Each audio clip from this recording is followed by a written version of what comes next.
in the context of this play, as we're watching it, one of the things that's very important is understanding that we're dealing with a hero in Berenger, hero in quotation marks, that we really have to wonder, does he rise to the level of an absurd hero? I think it's an important thing to talk through, right? With Berenger, right? Does he become an absurd hero? Well, we know the criteria for an absurd hero, right? Making your own meaning, right? Making your own meaning and really not allowing that distance between expectation and reality to get you down, right? To push you into a state of non-being, right? John is conformed, right? He's decided to go along with everything else, right? He seems to struggle a little bit with it, right? But his transformation, his struggle almost seems to be more of an aggressive slide into it, right? He starts by saying, that he's itchy and he's hot and he's rough and, he's got a bump on his head. And that, he's starting to understand why the natural law is the way to go, and why animals, are sort of the things to become. And so clearly, right, not an absurd hero, he conforms. He allows society to sort of dictate where he wants to go. He's not an existential hero either, because again, right, he is, is he fully embracing becoming a rhinoceros? Perhaps. I think there is some fully embracing that does take place there, but, right, saying that if everybody becomes this, right, then that's the best thing for everybody.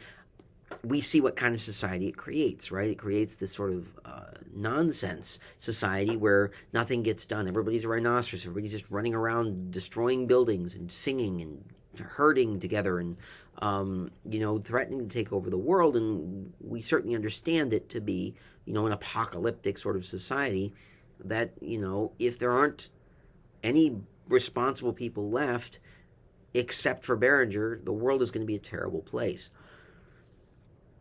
But Berenger, as a hero, quote unquote, right, does he rise to that level? Well, certainly, we see him confronted with the idea of the absurdity of it all.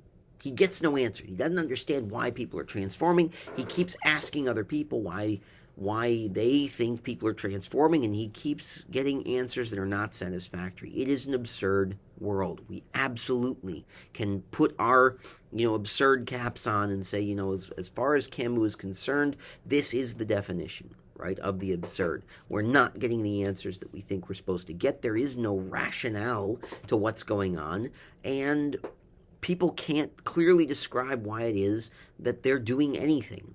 And so we have a world that has become absurd. I struggle with trying to figure out how to understand Berenger.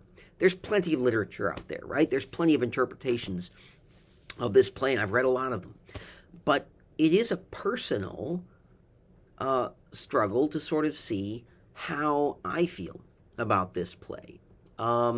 Berenger, for me, is a very unsatisfactory hero. And I think it's by design. I do think it's by design. I think that the way that Ionesco has designed Berenger is to present him as somebody who would love for things to be any way other than the way that they are, who has trouble in his own skin, who fits very much the definition of someone living with absurd anxiety and existential anxiety, and who has this crisis of, I don't know how to make decisions every day and live every day with the life that I've got. I'm dragging my life around and my skin around and my body around, and dealing with it, by trying to numb myself to this pain, drinking too much,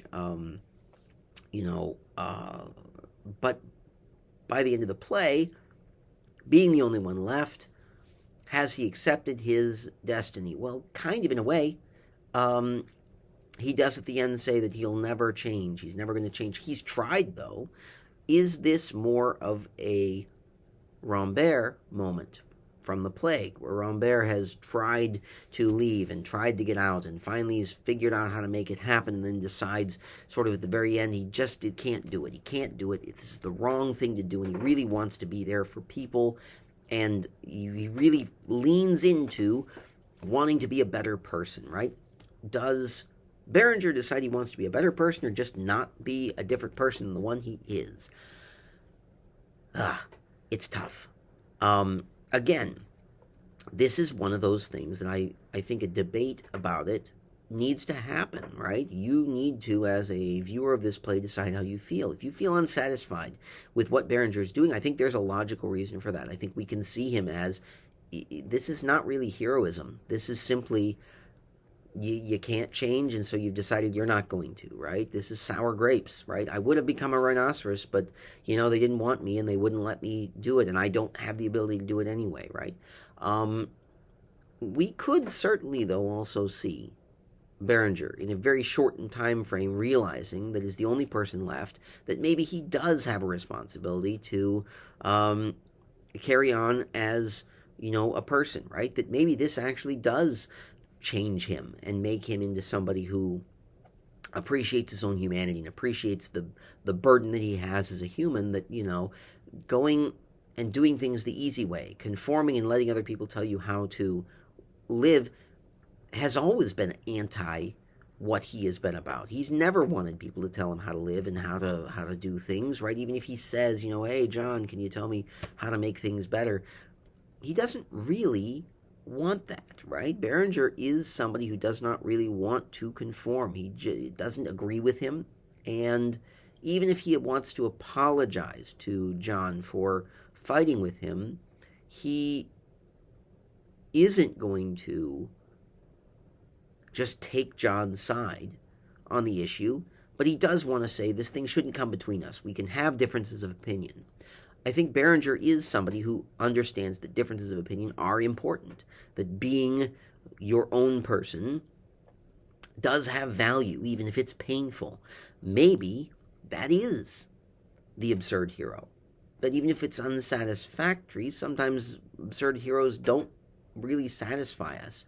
We understand that our differences of opinion, our nonconformist attitudes are simply the way that we are, right? And embracing that way of being who we are is the most important thing.